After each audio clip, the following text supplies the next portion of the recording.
убавото време се враќа во Малта.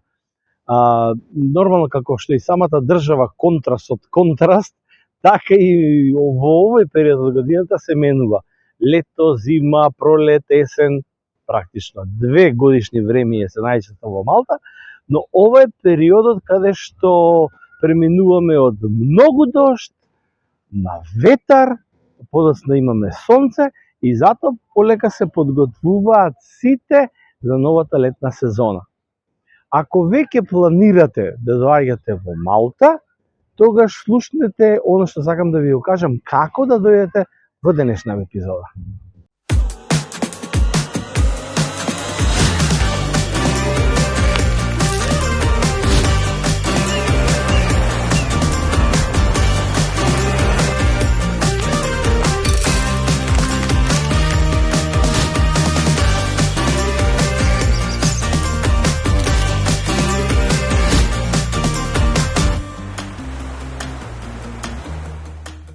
Но пред да почнам да ви кажувам за тоа што сакам како да дојдете во Малта, да ви кажам за оние кои што живеат во Малта една интересна информација која што е убаво да знаете дека не е баш така како што читате по социјалните мрежи. Се однесува до оние користење на услугите на клиничкиот центар Mater Dei, познато за сите овие што живеат тука.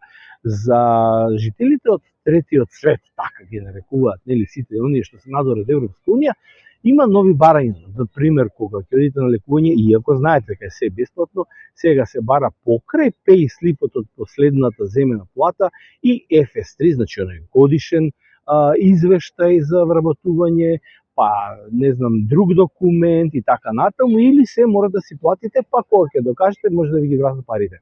Friday 8 p.m. New podcast. Не е баш така. Главното е дека во моментов е хаос. Хаосот настана со големата експанзија на многу популација од третиот свет и едноставно таа услуга не може да постигне да одговори на сите барања на луѓето, бидејќи рековме дека е се бесплатно. Со самото тоа што имате резидент карта, може да се случи во некој сектор во Mater Dei да ви побараат и payslip, и FS3, и друг документ за доказ на вашето вработување тука, но во некои сектори, токму тоа се случува сега, нема да ви побараат. Од секогаш било дека треба payslip, тоа важи дури за оние граѓани од Европска унија, но посебно важно е за тие што доаѓаат од земји како Македонија.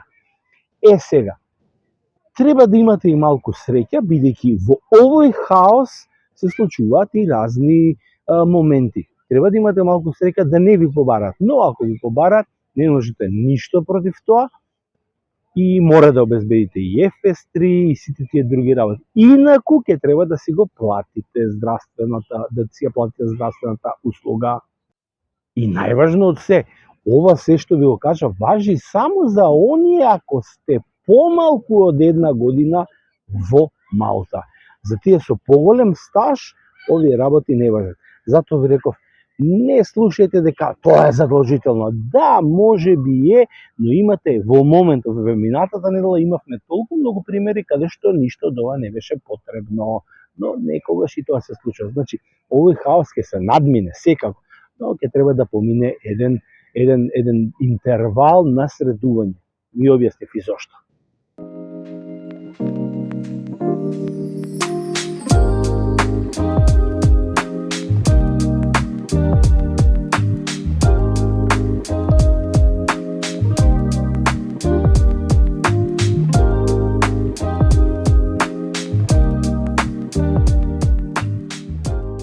Ова година Малта ги надмина сите рекорди досега во историјата на постоењето на оваа држава во однос на туризмот.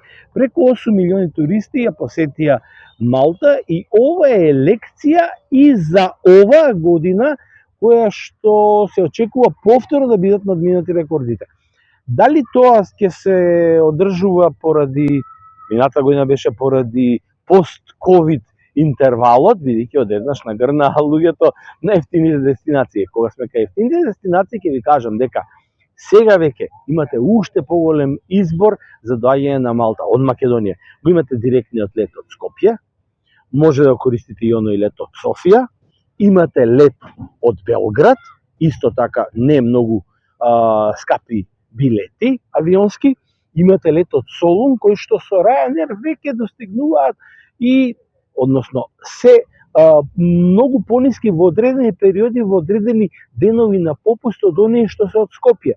Па и патот до Солун може да влезе во билетот кој што е сепак севкупно пониска карта. Дори имате и дестинации, например, поврзувани, како, например, доаѓате до Солун, па имате ефтин лет од 15 до 20 евра од Солун до Атина и од Атина повторно некои летови се до 20 и 25 евра до Малта. Со такви дестинации веќе може да си го испланирате уште сега одморот на нашиот остров за не многу голем финансиски издаток.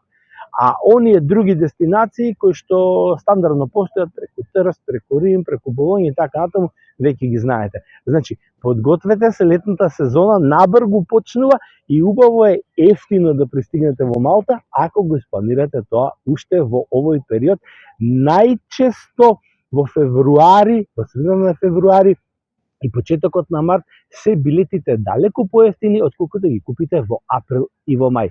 Денеска е последниот ден од велат најдолгиот месец во годината, а од утре почнува пак најкраткиот месец во годината. Затоа и вие посветете се како да не посетите ова лето. Се гледаме следниот петак.